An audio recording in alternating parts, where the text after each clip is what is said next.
Terima kasih Dokter Frida. Wah, sudah cukup jelas ya. Sekarang kita langsung akan buka saja sesi tanya jawabnya, dan untuk Mama dan Papa yang masih ingin klik tombol raise hand, silakan. Nanti akan kami berikan kesempatan untuk ngobrol dengan Dokter Frida ya. Kita ke pertanyaan di kolom chat dulu ya, Dokter Frida dari Mama Jessica. Dokter Frida, apakah benar kombinasi prebiotik dan probiotik itu bisa membantu untuk pencegahan alergi? Silakan, Dok. Ya, benar sekali Mam Jessica. Jadi penelitian terakhir ini ya yang banyak sekali dilakukan dan masih ongoing studinya masih berlanjut, menunjukkan bahwa kadar probiotik yang baik dapat menginduksi atau memicu toleransi terhadap alergen-alergen yang terdapat dari makanan. Dan dari penelitian juga pemberian probiotik pada ibu yang hamil dapat mencegah terjadinya alergi, tapi hanya eksim atau dermatitis atopi saja Mbak Indri. Yang lainnya belum ada bukti yang kuat. Oke, baik. Thank you Dr. Frida. Berikutnya kita boleh gabung dengan Mam Sri Noviana yang sudah bergabung secara live dengan kita. Selamat sore, Mama Sri. Apa kabar? Itu lagi sama si kecilnya ya. Apa kabar semuanya? Alhamdulillah sehat. Selamat sore, dokter. Selamat sore, Mbak Sri. Mama Sri lagi ada di kota mana dulu ya? Saya catat dulu. Di kota Bandung. Bandung. Oke, silakan ya Dr. Frida ya. Nama saya Sri Noviana dari Bandung. Mau bertanya pada dokter, anak saya kan udah mulai MPASI nih, udah usia 6 bulan. Ya. Kemarin sedang mengalami sembelit, dok, sampai nangis gitu. Bagaimana cara mengatasi anak sembelit? Baik, terima kasih Mama Sri. Saya langsung jawab ya. Silakan dok. Ya, jadi pertama pada pemberian MPASI tentunya Mama Sri kan memberikan ASI eksklusif ya. Dalam ASI tadi kan sudah ada probiotik dan prebiotik sebenarnya. Namun pemberian MPASI memang kadang-kadang membuat tinjanya itu jadi lebih padat dan sulit dikeluarkan Mama Sri. Sehingga pada usia 6 bulan ini sudah diperbolehkan untuk pemberian air putih, namun jumlahnya dibatasi. Sekitar 60 sampai 90 cc per hari Mam Sri.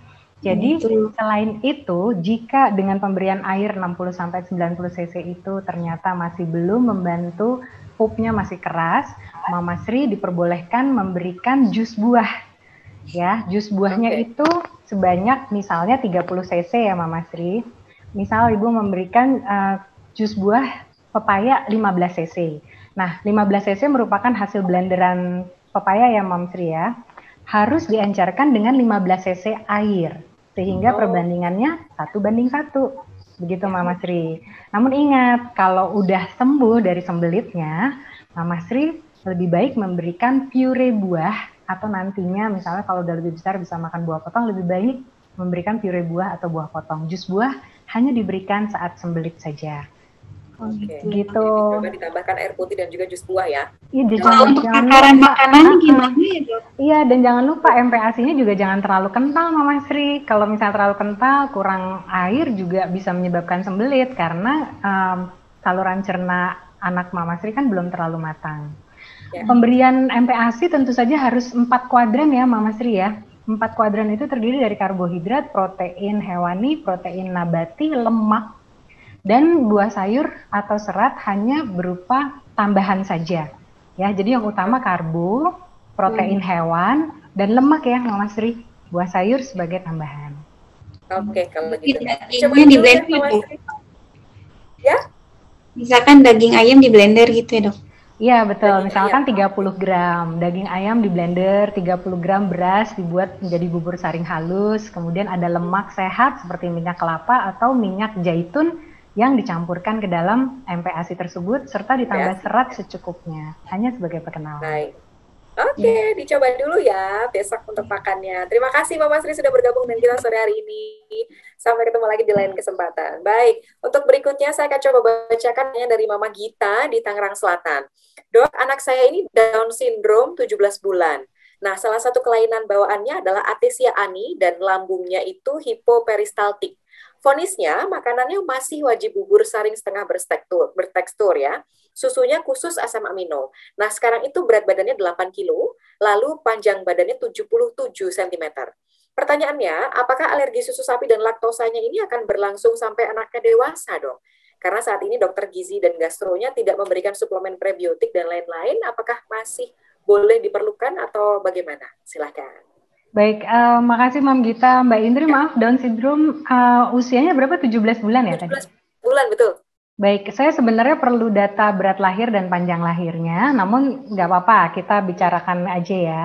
Ya. Jadi, Mam Gita, pada anak yang mengalami atresia ani, hipoperistaltik, ya memang kita harus lebih hati-hati dalam pemberian makannya, karena tentu saja kan ini telah mengalami operasi dan pasang stoma ya, dan itu juga sekarang masih anak-anak dengan Down syndrome itu memang kadang-kadang mengalami berbagai alergi, termasuk alergi susu sapi.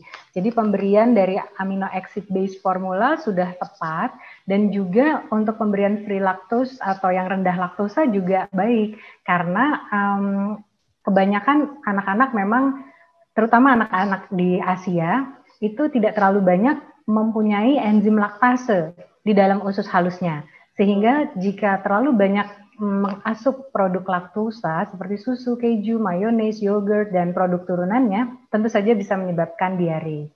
Nah, penting atau perlu tidaknya pemberian probiotik tentu saja harus disesuaikan dengan keadaan anak Mama Gita saat ini. Pertama, apakah mendapatkan ASI? Sebab pada saat mendapatkan ASI, tentu saja kita sudah mendapatkan probiotik dan prebiotik alami dari ASI Mama Gita. Yang kedua, apakah sudah jika mendapatkan susu formula berupa asam amino acid base formula ini, dan anak mom kadang-kadang mengalami diare, itu juga diperbolehkan untuk pemberian probiotik. Tetapi intinya pemberian probiotik juga tidak boleh terus-menerus dan rutin setiap hari, karena itu juga bisa menyebabkan ketidakseimbangan bakteri, terlalu banyak bakteri baik di dalam usus juga bisa menyebabkan mual muntah atau gangguan lainnya. Nah, ini memang baiknya untuk penambahan sementara probiotik ini didiskus ulang dengan dokter gastro anaknya kembali. Oke, kalau begitu. Thank you, Dr. Frida. Berikutnya ada Bunda Asdini yang sudah bergabung secara live dengan kita. Selamat sore, Bunda Asdini. Apa kabar? Saya sudah coba untuk unmute, tinggal diklik saja. Selamat sore. Assalamualaikum. Ya, sudah. Ya. Bunda Asdini di kota mana? Dari Tangerang Selatan. Baik, silakan langsung dengan Dr. Frida. Dok, anak saya kan umur 11 bulan, sudah makan nasi. Ya. Terus kemarin saya coba berikan jagung, cuma pas saya berikan jagung tuh fesesnya masih bentuk utuh gitu dok, jagungnya. Itu kira-kira jagungnya terserap sempurna nggak ya untuk kalori dan nutrisinya? Itu baiknya ditunda dulu atau diteruskan saja? Terima kasih. Silakan Dr. Frida. Makasih Mama Asdini, anaknya lucu banget ya, 11 bulan, udah pinter banget makan nasi, makan jagung. Tentu saja jagung yang keluar dalam tinja yang berupa masih bentuk jagung itu sesuatu yang normal. Penyebabnya karena kurang ngunyah Mama Asdini. Jadi kurang dikunyah, kalau satu-satunya fungsi grinding atau mengunyah itu kan cuma ada di gusi dan gigi. Jadi walaupun anak Mama Asdini belum punya gigi, tapi kan bisa mengunyah dengan gusi. Nah, kita harus mengkondisikan gimana jagung itu cukup lunak sehingga kalau kena gusi anak kita itu bisa langsung hancur gitu, Mam. Mungkin jagungnya ini masih terlalu keras sekali, jadi dilembutkan lagi atau di blender sedikit gitu supaya bisa diserap dengan lebih baik. Tapi ini suatu hal yang normal karena dia kurang dikunyah di dalam perutnya. Oke, baik kalau gitu. Terima kasih Bunda Asdini sudah bergabung dengan kita sore hari ini. Oke, berikutnya saya akan coba untuk bacakan pertanyaan dari chat. Ada Mama Iis Subagiarti di Tangerang. Selamat sore. Dok, usia anak saya 14 bulan. Mitos atau fakta ya, kalau anak yang lahir secara sesar itu punya saluran cerna yang lebih rentan daripada anak yang normal. Oke, itu dulu dok. Karena ada beberapa pertanyaan lagi. Silakan pertanyaan pertama di situ dulu ya. Terima kasih Mama I. Seperti yang telah saya jelaskan, jika kita bersalin secara sesar, tidak perlu khawatir. Karena restorasi dari bakteri baik yang ada di dalam tubuh bayi akan diberikan saat IMD, menyusui dini, dan kemudian pemberian ASI eksklusif selama 6 bulan, yang di dalam ASI juga sudah terdapat probiotik dan prebiotik. Selain itu juga pemberian MPASI juga kan mengandung makanan-makanan yang ada probiotiknya, yang seperti tadi saya telah jelaskan. Dan pada saat-saat tertentu, misalnya anak mengalami diare atau penggunaan antibiotik jangka panjang lama, itu juga sudah boleh diberikan pada tempatnya untuk suplementasi probiotik, namun harus dikonsultasikan dengan DSA MAM ya. Oke. Jadi jangan khawatir kalau sesar juga restorasinya bisa kembali dan daya tahan tubuh anaknya bisa juga jadi sama kuatnya dengan yang lahir normal. Oke. Nah, pertanyaan berikutnya tadi terkait soal nutrisi nih, Dok. Jadi dari umur berapa sih anak-anak itu sudah diperbolehkan untuk konsumsi yogurt?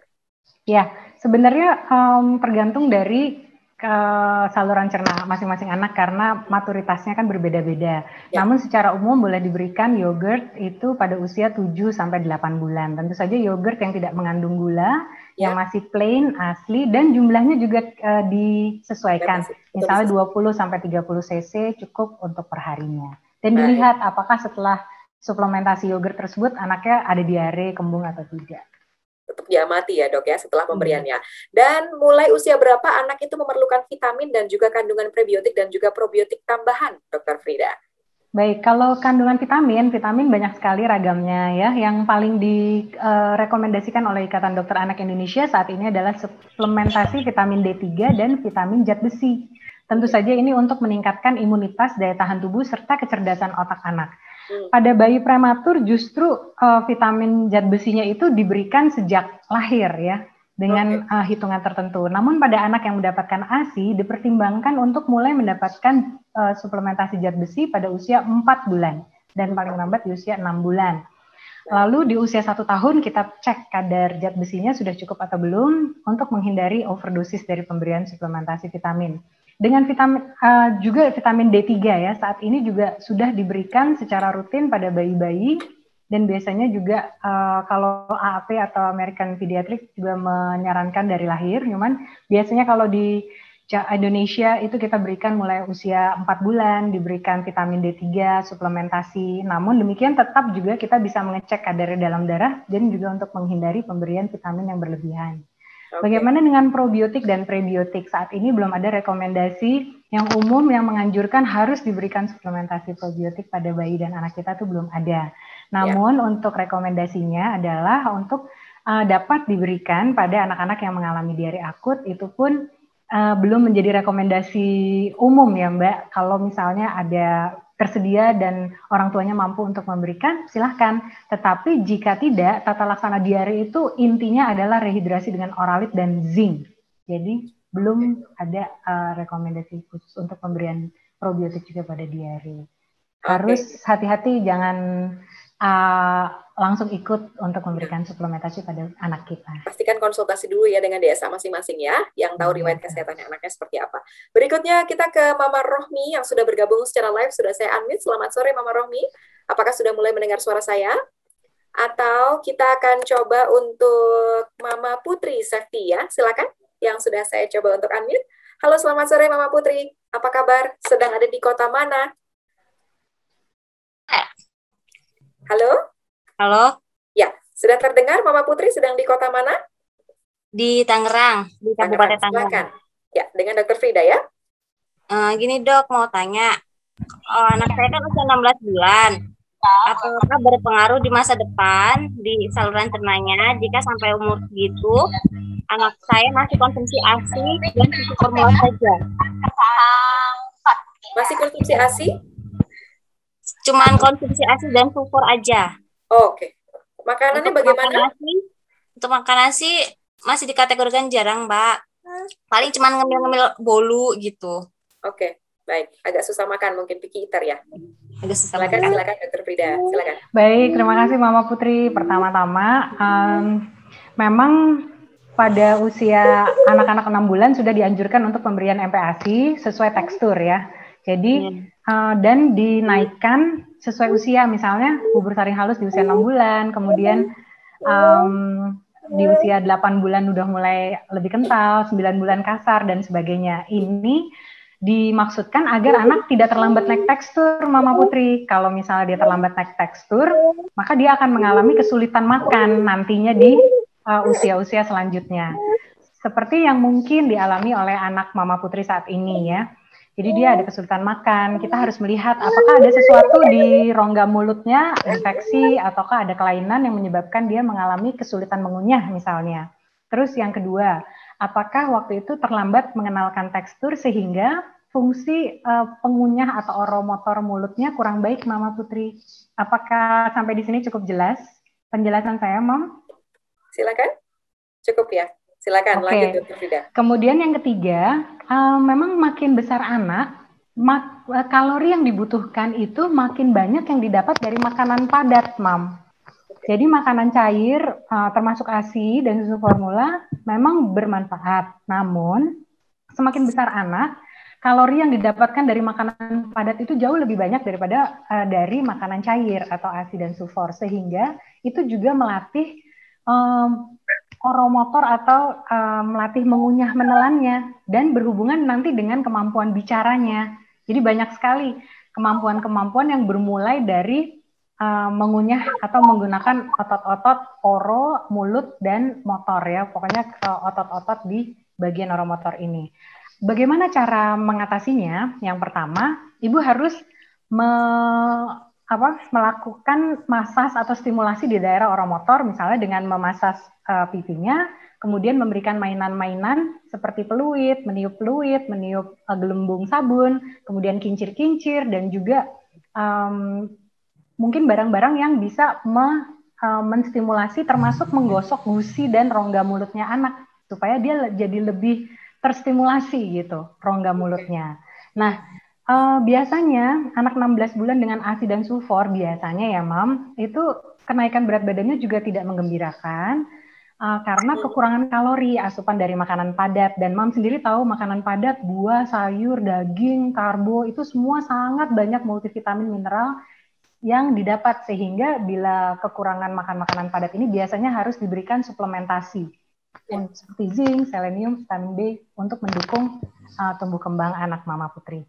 Sekian, Mam. Oke. Kira-kira seperti itu, Mama Putri. Nanti berarti bisa dicoba untuk yang tadi langkah stimulasinya ya, untuk oromotornya ya. Diberikan mainan, lalu kemudian dimasaj dan lain sebagainya. Baik, kalau begitu. Terima kasih sudah bergabung bersama dengan kita sore hari ini. Sampai kita ketemu lagi lain waktu. Terima kasih, Mama Putri. Berikutnya, Mama Selma di Jakarta. Untuk anak di bawah 6 bulan, nih dok, ketika anak diare, pertolongan pertama apa yang harus dilakukan? Apakah cukup dikasih ASI saja? Dan apakah anak di bawah 6 bulan ini boleh dikasih vitamin supaya BAB-nya lancar atau normal nih dok? Dan apa sih penyebab bayi di bawah 6 bulan itu kok bisa diare? Padahal anaknya full ASI. Nah, silakan Dr. Frida. Baik, jadi terima kasih pertanyaannya Mama Selma, bagus sekali. Kita mesti hati-hati pada anak-anak di usia 1, 2, 3 bulan, itu biasanya BAB-nya memang lebih cair karena enzim-enzim di dalam usus dari bayi itu memang belum sempurna. Sehingga bila ASI terlalu banyak mengandung produk susu, mengandung pedas misalnya, atau mengandung banyak lemak, santan dari ASI ibunya, anak bisa mengalami diare, BAB-nya jadi lebih sering. Namun harus dibedakan diare karena infeksi dan diare karena suatu proses yang normal. Seperti Mam Selma ketahui kan bayi-bayi pada usia 3-4 bulan bahkan 5 bulan itu masih bisa pup 8 kali sehari kadang-kadang ya, 6-8 kali sehari walaupun sedikit-sedikit. Ada juga yang ASI-nya diserap begitu sempurnanya sehingga tidak pup, bahkan bisa sampai 11-12 hari tidak pup. Jadi tergantung dari kematangan saluran cerna anak-anak. Nah, apa tanda bahayanya? Kalau misalnya anak-anak tersebut tidak naik berat badannya, atau tidak ceria, tidak aktif, menyusu tidak kuat, tentu saja itu merupakan masalah. Segera dibawa ke DSA, Mam Selma. Namun bila tetap aktif, menyusunya kuat, tidak ada demam, tidak ada tanda-tanda infeksi, tidak rewel, mungkin ini merupakan suatu diare yang normal. Nah, jika kita bicara mengenai diare karena infeksi ya, penyebab diare karena infeksi itu banyak sekali, Mam. Bisa bakteri, virus, jamur, malabsorpsi, atau gangguan penyerapan yang terjadi pada bayi. Nah, bagaimana tata laksananya? Yang pertama tentu saja rehidrasi atau pemberian cairan. Yang disarankan adalah pemberian oral rehydration solution ya, atau Oralit pada anak-anak yang sudah disesuaikan sekarang. Kandungannya itu Oralit khusus buat anak-anak. Dan kemudian tetap diberikan ASI, tidak boleh ada pemberhentian ASI pada anak-anak di bawah 6 bulan, atau misalnya mendapatkan susu juga tetap diberikan makanan seperti biasa, susunya. Dan juga yang direkomendasikan adalah pemberian zinc sebanyak 1 kali 10 mg. Karena zinc itu merupakan koenzim dari 300 macam enzim faktor di dalam usus kita. Jadi dia akan membantu pencernaan dan juga meningkatkan daya tahan tubuh anak. Jadi yang 1 Oralit, 2 zinc. Kalau pemberian probiotik memang dalam penelitian itu mengurangi durasi diare selama 1 hari lebih cepat dibandingkan tidak memberikan probiotik. Tentu saja ini ada pertimbangan cost benefit secara dari ekonomi juga ya Mbak ya. Jadi tergantung dari masing-masing dan dari pertimbangan DSA maupun dari bundanya. Oke. Saya rasa begitu. Ya, terima kasih Dr. Frida. Berikutnya ada Mama Hena yang sudah akan bergabung secara live. Sudah saya coba untuk unmute Mama Hena. Boleh bergabung dengan kita sore hari ini. Selamat sore Mama Hena. Sedang ada di kota mana ini? Kota Depok, Dok. Oke, baik di Depok. Silakan dengan Dr. Frida. Iya, Dok, saya mau tanya, anak saya kan di belakang telinganya ada benjolan gitu, itu apa normal apa tidak, Dok? Ya. Oke, baik, silakan. Baik, terima kasih Mama Hena. Suatu benjolan yang ada di belakang telinga itu masih mungkin berupa sesuatu yang normal. Itu merupakan kelenjar getah bening yang ada di bagian telinga yang menangkap bakteri atau virus yang masuk. Misalnya ada infeksi sedikit di telinga anak mam, dan kemudian mungkin ada infeksi di sel-sel rambut di belakang kepala. Itu juga bisa menyebabkan pembengkakan dari kelenjar di belakang telinga. Namun demikian harus dikonsultasikan ke dokter yang terdekat ya Mama Hena, karena jika itu merupakan suatu infeksi harus diobati dengan antibiotik, dan jika besarnya lebih dari 1,5 atau 2 cm maka harus dilakukan pemeriksaan lanjutan seperti pemeriksaan darah maupun pemeriksaan ronsen dan sebagainya untuk menyingkirkan penyakit-penyakit yang lain. Namun secara umum itu adalah merupakan suatu yang normal dan dapat mengecil sendiri asal besar benjolannya tidak lebih dari 1 atau 1,5 cm. Oke, terima kasih Dr. Frida. Berikutnya dari pertanyaan dari YouTube ya. Halo, selamat sore Mama dan Papa yang sedang menyaksikan tayangan ini dari YouTube juga. Dari Viper Twins ya. Dari ini ya, Viper Twins. Anakku Angelo umurnya 4 tahun 4 bulan. Waktu umur 3 tahun didiagnosa autisme. Nah, masalahnya anakku ini sampai sekarang belum bisa mengunyah dan makannya masih bubur. Kadang saya kasih nasi lembek karena makannya bisa langsung telan. Apakah itu berpengaruh untuk kesehatan saluran pencernaannya? Oke, silakan, Dok. Baik, terima kasih atas pertanyaannya Mama Angelo. Jadi anak-anak dengan autisme ya, jika didiagnosis dengan autisme, maka biasanya juga mengalami impairment atau kurang baik dalam hal sensoriknya. Jadi terhadap makanan itu juga senang memilih. Kadang dia suka makanan yang berbentuk kuah, dia tidak suka makanan padat. Dari suhu juga pemilih gitu. Jadi selective eater, lebih suka kuah dibandingkan yang dingin-dingin. Nah, Mama Angelo tugasnya di sini adalah mendeteksi dia lebih suka yang hangat suhunya atau tidak. Konsistensinya mungkin lebih suka yang bubur dibandingkan yang padat. Namun demikian, biasanya anak-anak ini harus diterapi sensori integrasi, terapi oromotor, terapi wicara dengan mainan-mainan yang tadi telah saya sebutkan, semuanya untuk menstimulasi agar otot-otot rahang dan otot-otot mulutnya ini dapat bekerja dengan baik sehingga lama-lama dia mau mengunyah. Nah, kalau biasanya dia masih makan bubur dan nggak mau mengunyah, biasanya suka diemut ya Maya. Biasanya anak-anak seperti ini kalau ngemut itu dia sedang merasakan rasanya kayak apa sih, dan kalau lama-lama jadi tawar atau enggak. Biasanya kalau habis tawar malah langsung dilepeh. Nah, bagaimana caranya? Nah, tentu saja kita harus memberikan air putih atau air kaldu, kuah kaldu yang ada kandungan protein ya, nutrisinya bone broth atau chicken broth seperti itu untuk membantu. Nah, tentu saja jika makanan ini masih berbentuk lunak, kan kandungan airnya lebih tinggi. Dikhawatirkan kebutuhan akan protein dan lemak tidak sesuai dengan usianya. Karena itu, jadi mungkin kita harus memberikan makanan walaupun dia lembek, tapi proteinnya tinggi dan lemaknya juga tinggi, dicampur dengan misalnya minyak zaitun, minyak canola, kokonat yang lebih banyak, supaya konten kalorinya juga lebih tinggi dan protein hewannya juga lebih baik, sambil menaikkan sedikit-sedikit tekstur makannya dengan cara oromotor yang makin kuat. Oke, tetap semangat ya Mama semua ya. Ini pasti permasalahan makan, terus penambahan gizi ini jadi masalah yang penting juga untuk kita semua. Pasti jadi beban pikiran juga ini ya, makanya konsultasi hari ini dengan Dr. Frida. Berikutnya ada yang sudah bergabung secara live, saya boleh panggilkan Ayah atau Mama, Papa atau Mama Ragil Andika ini.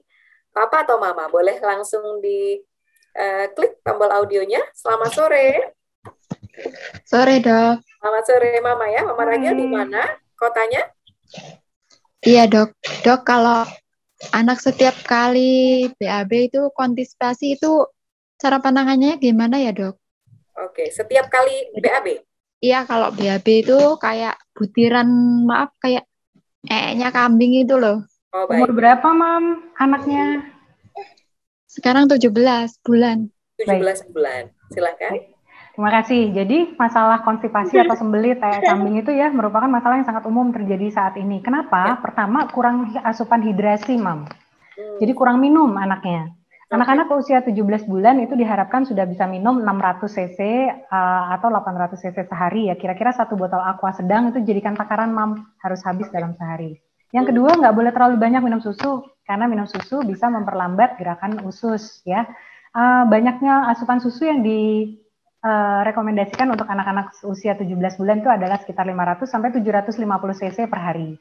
Yang ketiga, dia udah boleh belajar toilet training ya, Mam, udah boleh belajar duduk di pispot misalnya gitu, belajar pup supaya nantinya mudah. Dan yang keempat, Mam sudah boleh memberikan buah dan sayur sedikit-sedikit untuk perkenalan untuk membantu serat di dalam ususnya. Dan yang kelima, tentu saja bila ada trauma, kan dia udah biasa pup seperti kotoran kambing misalnya gitu ya, pasti sakit ya. Anaknya juga trauma, malu mungkin segala macam. Nah itu juga mesti diobati, apakah ada luka atau enggak di anusnya supaya trauma nyerinya juga hilang. Semangat ya, Mam. Oke. Berikutnya saya akan bacakan pertanyaan dari Mama Neni. Oke, Andri Isnaini ya. Anak saya 11 bulan, Dok, mau tanya, kalau zinc itu diberikan ke anak tanpa diare boleh tidak? Dan cara pemberiannya bagaimana? Silakan.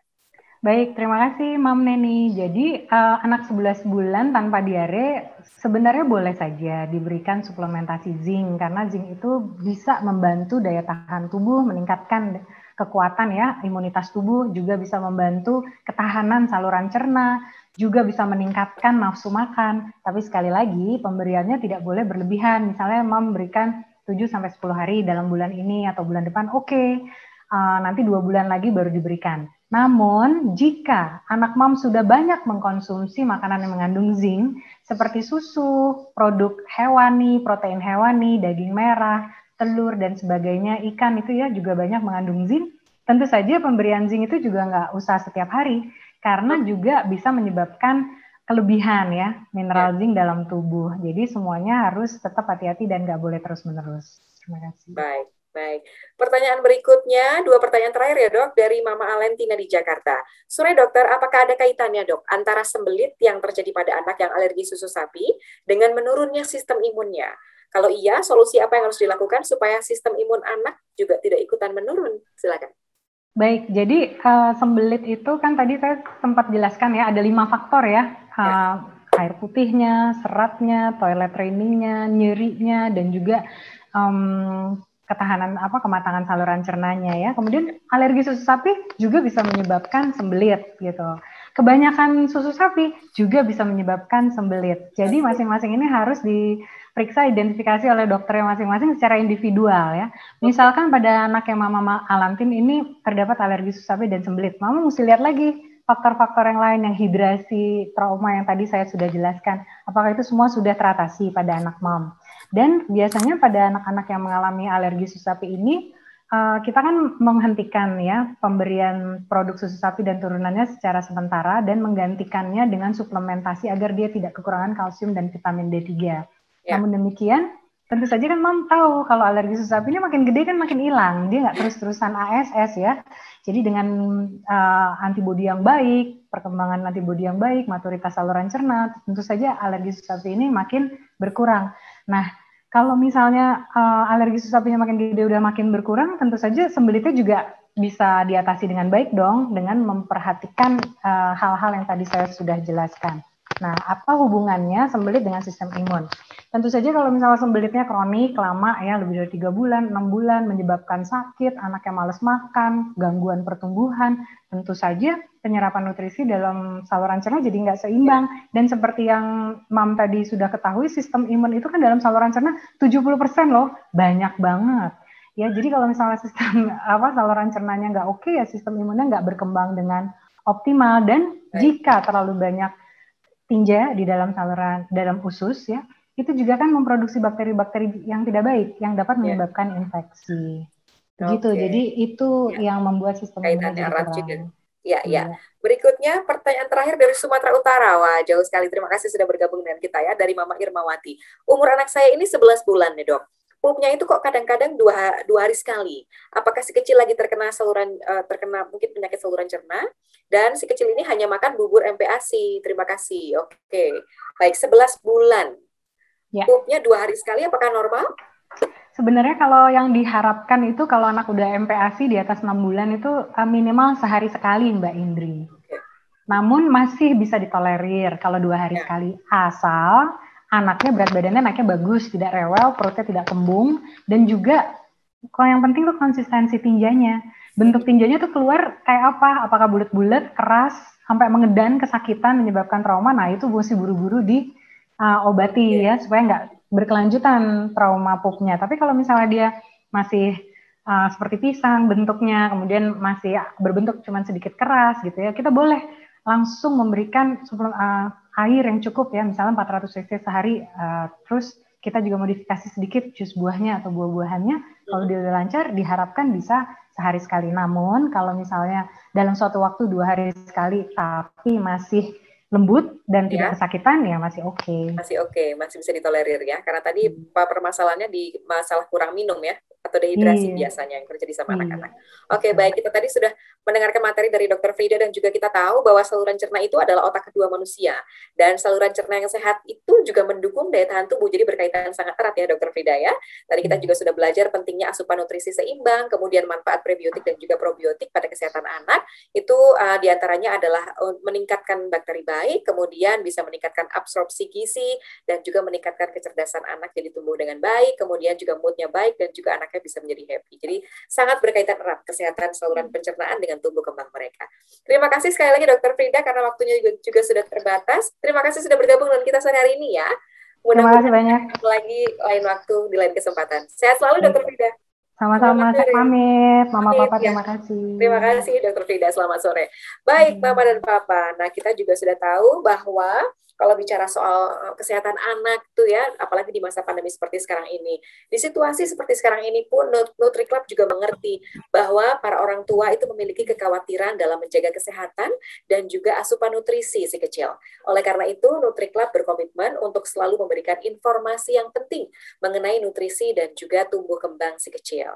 Nah, berkaitan dengan hal ini, Mama dan Papa juga bisa mengunjungi www.nutriclub.co.id untuk bisa mengakses artikel, kemudian juga video, ada podcast, dan juga e-book yang bisa dipilih. Nanti di sana kontennya yang dapat membantu Mama dan Papa dalam menjalani parenthood journey. Selain itu, NutriClub juga menghadirkan expert advisor yang berpengalaman untuk memberikan informasi seputar nutrisi, kemudian resilient parenting, stimulasi, dan juga tumbuh kembang si kecil. NutriClub Expert Advisor yang selalu ada untuk Mama dan Papa ini hadir 24 jam sehari dan juga 7 hari dalam seminggu untuk membantu Mama dan Papa menjadi resilient parents. Nah, tadi untuk pertanyaan-pertanyaan yang belum terjawab, bisa langsung saja mengunjungi website nutriclub.co.id ya, untuk berkonsultasi selanjutnya dengan tim ahli dari NutriClub. Baik, berikutnya kita akan simak informasi mengenai Toko Kamas ya, pada tayangan slide berikut ini sebelum kita akan umumkan siapa yang beruntung untuk mendapatkan hadiah-hadiah yang menarik di sore hari ini. Baik, Toko Kamas ini adalah online shop milik Kamas, suatu badan usaha koperasi di Indonesia yang berkedudukan di Jakarta, dan secara khusus menyediakan berbagai produk kebutuhan ibu dan juga anak. Dengan mutunya yang gampang sekali kita ingat, yaitu bagus, mudah, dan juga murah.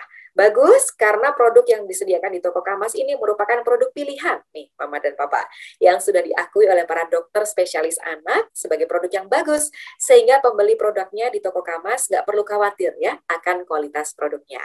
Lalu mudah, artinya kita nggak perlu keluar rumah untuk berbelanja di Toko Kamas. Bisa langsung lewat laptop atau juga lewat smartphone Mama dan Papa semua, dan produknya akan diantar ke tempat kita dengan baik dan juga aman. Lalu yang terakhir nih, yang paling penting, yang paling diperhatikan sama Mama dan Papa sekalian dan juga termasuk kita semua ya, yaitu adalah murah. Sekalipun produk yang disediakan di Toko Kamas juga tersedia di tempat lain, tapi Toko Kamas ini selalu memberikan garansi harga lebih murah dan juga sering ada diskon atau juga potongan harga. Nah, mungkin juga Mama dan Papa ya mulai pengen tahu ya kira-kira ada apa saja sih, bisa belanja apa gitu di toko Kamas. Jadi antara lain menyediakan produk nutrisi seperti misalnya susu, makanan bayi dan juga anak, produk perlengkapan dan juga perawatan bayi juga ada, dan juga produk nutrisi ibu hamil dan juga menyusui, dan berbagai macam kebutuhan ibu dan juga anak ada di sana semuanya. Dan tidak hanya itu, tapi toko Kamas juga memberikan informasi mengenai kesehatan anak melalui artikel edukasi yang bisa diakses di sana juga. Nah, menarik ya, jadi langsung kepikiran mau belanja kebutuhan anak-anak yang udah mulai habis di toko Kamas. Nah, sekarang pertanyaannya, lalu di mana saja lokasinya berada? Awalnya toko Kamas ini hanya berada di Jakarta. Tapi Mama dan Papa jangan khawatir, karena untuk melayani masyarakat yang lebih luas dan juga supaya lebih efektif ya dalam pengantaran dan lebih hemat di ongkos kirimnya, sekarang toko Kamas juga sudah buka di Surabaya dan juga di Bandung. Jadi yang domisilinya di sana bisa langsung belanja karena tanpa takut ongkirnya mahal dan juga barang bisa cepat sampai karena tidak lagi dikirim dari Jakarta. Nah, selanjutnya Mama dan Papa juga bisa mendapatkan informasi seputar potongan harga atau diskon atau promo melalui Instagramnya, bisa di-follow dulu di @tokokamas.id. Oke. Nah, kemudian tadi di depan saya juga sudah informasikan bahwa kita semua yang ikut dalam webinar ini juga akan mendapatkan voucher belanja dengan potongan harga dari toko Kamas ya, karena di Ramadan ini khusus bagi para peserta webinar ini di sore hari ini toko Kamas akan bagi-bagi voucher diskon ya, toko Kamas berkah Ramadan. Jadi voucher potongan belanjanya hingga Rp250.000. Ini hanya berlaku di web store tokokamas.id. Dengan belanja hanya Rp50.000, ini vouchernya sudah bisa digunakan. Jadi caranya tinggal masukkan saja kode vouchernya, yaitu TKMS, ya tertera di layar juga, 1442. Sekali lagi, TKMS 1442 yang akan berlaku mulai dari hari ini 16 April sampai dengan tanggal 24 April 2021. Baik, sebelum kita akan menuju ke pengumuman pemenang, kita akan saksikan bersama terlebih dulu video NutriClub Education berikut ini. Silakan.